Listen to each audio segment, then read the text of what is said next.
ধানের শীষ প্রতীকের বিজয় হলে মানুষ নিরাপদ থাকবে। বিএনপি রাষ্ট্র ক্ষমতায় গেলে 18 মাসে 1.5 কোটি বেকারের কর্মসংস্থান নিশ্চিত করবে। মনোনয়নের পর থেকে এবং মনোনয়নের আগেও আমরা বিশেষ করে ঘাটাইল উপজেলা এবং পৌর বিএনপির নেতৃত্বে আমরা 31 দফা কর্মসূচি বাস্তবায়নের লক্ষ্যে বিগত 3 বছর যাবৎ মানুষের দুয়ারে দুয়ারে কাজ করছিলাম।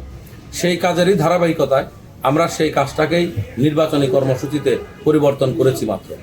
এখন এই নির্বাচনী কর্মসূচি করতে গিয়ে আমরা সকল বাজারে ঘাট প্রত্যেকটি এলাকায় আমরা আগেই 31 দফা লিফলেট বিতরণ করে এবং প্রত্যেকটি স্কুলে আমরা গাছের চারা বিতরণ করেছিলাম, মানুষের মাঝে কম্বল বিতরণ করেছিলাম, হুইল চেয়ার বিতরণ করেছিলাম। এই কর্মসূচিগুলো করার কারণে এখন আমরা যখন নমিনেশন নিয়ে মাঠে যাচ্ছি, আপনারা লক্ষ্য করবেন যে প্রত্যেকটি উঠান বৈঠক এমন প্রত্যন্ত গ্রামে যেখানে গাড়ি নিয়ে যাওয়া যায় না, প্রায় 1.5-2 কিলোমিটার আমাদেরকে হেঁটে যেতে হয়, সেই কামেও গভীর রাতে একটি উঠান বৈঠক জনসভায় রূপ নিচ্ছে। সেটা একবারে ইলেকট্রনিক্স মিডিয়া, আমাদের ফেসবুক লাইভ আপনারা দেখছেন। তো আমাদের এমন সারা মানুষ 15 বছর তারা ভোট দেওয়ার জন্য অপেক্ষায় ছিল। আর এই ঘাটাইলের মানুষ সকল সময় জাতীয়তাবাদী শক্তির পক্ষে ঐক্যবদ্ধ ছিল, ধানের শীষের পেছনে ঐক্যবদ্ধ ছিল।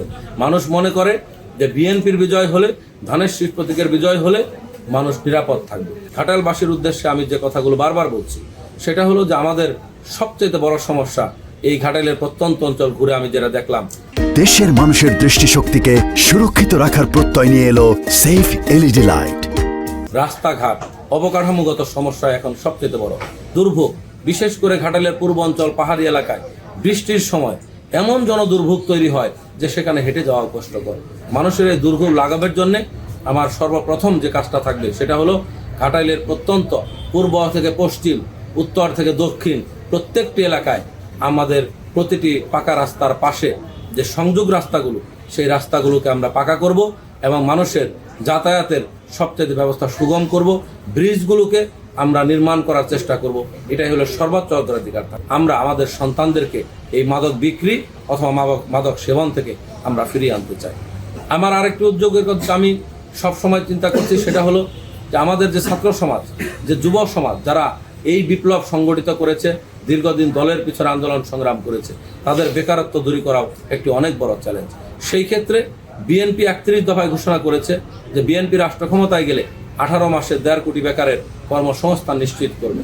আমি তার পাশাপাশি আমাদের এই ঘাটাইলের অঞ্চলে আমি শিল্প প্রতিষ্ঠান, এমনভাবে শিল্প প্রতিষ্ঠান গড়ে তোলার উদ্যোগ গ্রহণ করতে চাই যাতে আমাদের সন্তানেরা এখানেই কাজ করতে পারে, আমাদের বেকার মানুষগুলো এখানে কাজ করতে পারে, আমাদের মা বোনেরাও এখানে কাজ করে স্বাবলম্বী হতে পারে। শিক্ষার পরিবেশ তৈরি করা, আমাদের মেয়েদের জন্য নিরাপদ যাতায়াতের ব্যবস্থা তৈরি করা, আমাদের মেয়েরা যখন বের হবে, যখন ইচ্ছা তখন তার প্রয়োজন, তার শিক্ষার ক্ষেত্রে বের হবে, সে যেন নিরাপত্তা পায়, প্রতিটি নাগরিক যাতে নিরাপত্তা পায়। মানে আধুনিক বাংলাদেশের মধ্যে একটি আধুনিক ঘাটাইল উপজেলা আমি গড়তে চাই।